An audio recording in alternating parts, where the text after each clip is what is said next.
Soalan, okey. Kalau kita loan dah approve, tiba kita jumpa satu projek baru ataupun rumah baru, kita nak try projek rumah baru tu, loan lama kita nak reject. Boleh ke? Jawab please. Okey, macam ni.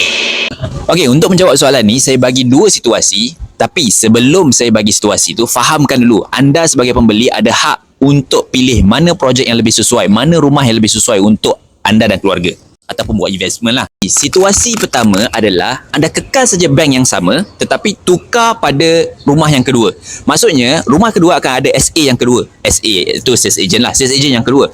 So sales agent kedua akan keluarkan satu booking form yang baru dan submit balik kepada banker yang kita dah submit hari tu. Kira dengan kata lain, SA rumah kita tukar tapi SA untuk bank kita tak tukar. Dia kekal sama. Itu diorang akan tahulah macam mana kerja diorang nak buat. Okey. Okey, situasi yang kedua adalah kita batalkan semua. Loan pun kita batalkan, rumah pun kita batalkan. So, kita beli rumah baru, booking rumah baru dan kita apply loan baru. Yes, macam tu pun boleh juga. Cuma, saya bagi tahu awal-awal. Kalau katakan nak apply balik bank yang sama, berdasarkan pengalaman saya, 6 bulan balik baru kita boleh apply bank yang sama. Maksudnya, dengan kata lain, kalau kita buat cara yang kedua ni, kita akan ada masalah untuk apply balik bank yang sama.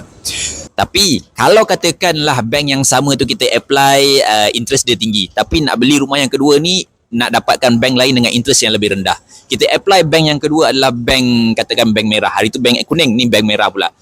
So macam tu memang recommend. Memang recommend ni macam tu. Kalau konsep macam ni, maksudnya kita tukar dua-dua. SA rumah pun kita tukar, SA bank pun kita tukar juga. Cuma persoalan sekarang, ada tak apa-apa penalti ataupun fees daripada bank ataupun daripada pemaju ataupun daripada rumah yang pertama tu?